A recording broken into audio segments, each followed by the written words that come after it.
Lời hứa yêu thương ngày xưa sao giờ em nỡ vội, đành quên hết tháng năm mình có nhau.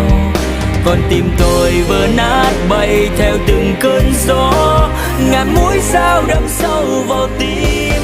Còn có vui chi được không khi tình yêu chán chường. Ngày xưa đã hứa yêu chỉ mỗi tôi, nhưng hôm nay đã khác người, đành lòng thay đổi. Cuộc sống xa hoa hơn là tôi hết rồi. Khi xưa lần đầu mới gặp em, trái tim anh như ngừng đập, và anh tin mình đã tìm được một hạnh phúc xứng đáng trong tình yêu. Khi bên nhau anh ngỡ ánh mắt kia thuộc về mình, người con gái đã mang đến cho anh niềm vui. Nhưng anh đâu ngờ đến hôm nay dối gian trong em hiện ra. Bao ngày thơ ngày đó đâu em, người vì ai cất bước xuyên tình ta. Ta chia tay em nhé, cuộc sống kia không như anh mong đợi.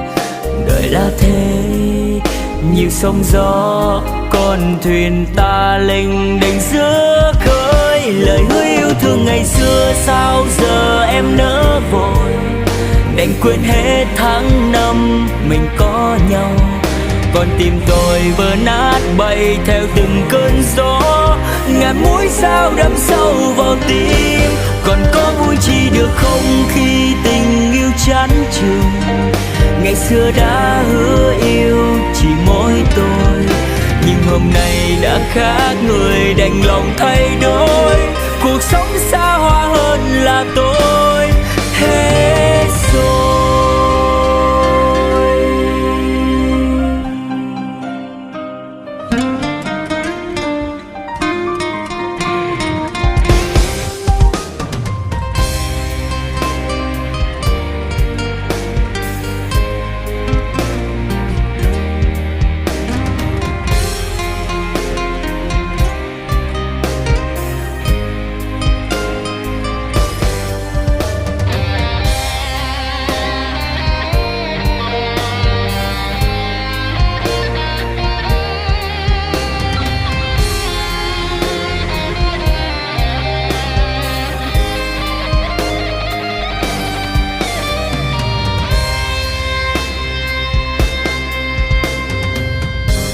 Anh đâu ngờ đến hôm nay dối gian trong em hiện ra.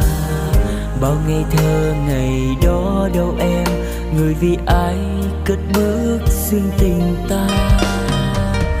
Ta chia tay em nhé, cuộc sống kia không như anh mong đợi. Đợi là thế, nhiều sóng gió con thuyền ta lênh đênh giữa khơi. Lời hứa yêu thương ngày xưa sao giờ em nỡ vội, đành quên hết tháng năm mình có nhau. Còn tim tôi vỡ nát bay theo từng cơn gió, ngàn mũi dao đâm sâu vào tim. Còn có vui chi được không khi tình yêu chán chường. Ngày xưa đã hứa yêu chỉ mỗi tôi, nhưng hôm nay đã khác người, đành lòng thay đổi.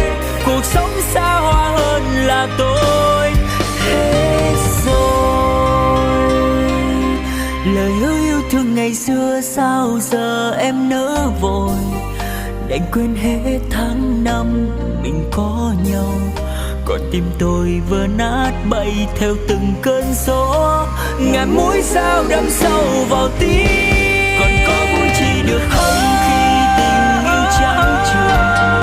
Ngày xưa đã hứa yêu chỉ mỗi tôi, nhưng hôm nay đã khác người, đành lòng thay